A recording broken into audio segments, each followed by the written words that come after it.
அனைவருக்கும் என் முத்தான வணக்கத்தை கொத்தாக தெரிவித்துக் கொள்கிறேன். இன்று எனக்கு கொடுக்கப்பட்டுள்ள தலைப்பு பாரதியின் கவிதையில் தேசப்பற்று.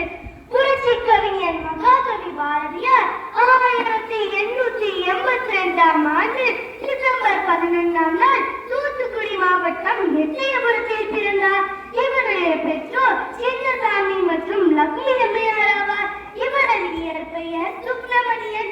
பாரதி தமிழ் கவிதையிலும் உரை நடையிலும் சிறப்பான புலமை கொண்டு விளங்கினார்.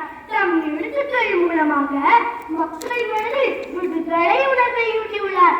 அச்சமில்லை அச்சமில்லை அச்சமென்பதில்லையே உச்சி மீது வானிடிந்து வீழ்கின்ற போதிலும் அச்சமில்லை அச்சமில்லை அச்சமென்பதில்லையே துச்சமாக என்னிடம் தூறு செய்த போதிலும் அச்சமில்லை அச்சமில்லை அச்சமென்பதில்லையே இச்சகத்துள்ளோரெல்லாம் எதிர்த்து நின்ற போதிலும் அச்சமில்லை அச்சமில்லை அச்சமென்பதில்லையே என்ற வரிகள் அவரின் விடுதலை வேட்கையை வெளிப்படுத்துகின்றது.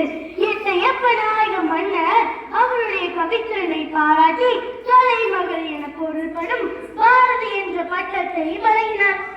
புது கவிதையின் தந்தை, விடுதலை கவி, பாட்டுக்கு ஒரு புலவன் பாரதி, தேசிய கவி என்று பல சிறப்பு பெயர்கள் அழைக்கப்பட்டார் பாரதியார்.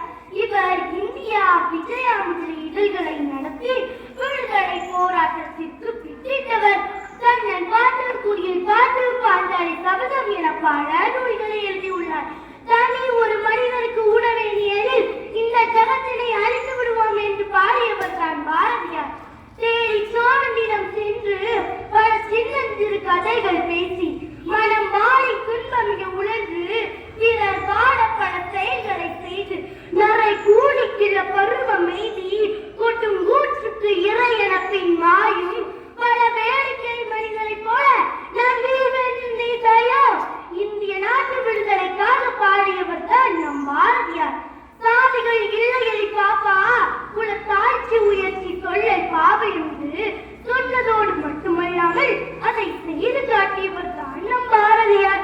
1921ஆம் ஆண்டு செப்டம்பர் 15ஆம் நாள் இவ்வுலகை விட்டு உயிர் நீத்தார் பாரதியார். அவரது பேராப்பதித்த வரிகள் மறைக்கவோ மறக்கவோ முடியாதவை. பாரதி மறைந்தாலும் அவரது புகழ் இந்த தமிழ் மண்ணை விட்டு மறையாது என்று கூறி உங்களிடமிருந்து விடை பெறுகிறேன். செய்வது நாமாக இருப்பினும் பார்வர் தமிழாக இருக்கட்டும். செய்வது நாமாக இருப்பினும் பார்வர் தமிழாக இருக்கட்டும்.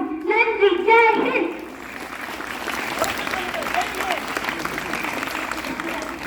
அமரா அவர்கள் நம்முடைய மாவட்ட முதன்மை நீதிபதி அவர்களிடமிருந்து பரிசையை தட்டி வந்தவர்கள். அவர்கள் ஒரு நல்ல கைப்பற்றப்படும்.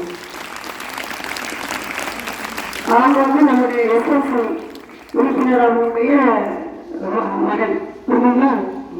ஒவ்வொரு மாணவனும் பள்ளிக்கு நல்ல பெயரை வாங்கி தர வேண்டும் என்ற உணர்வோடு நீங்கள் இருக்க வேண்டும்.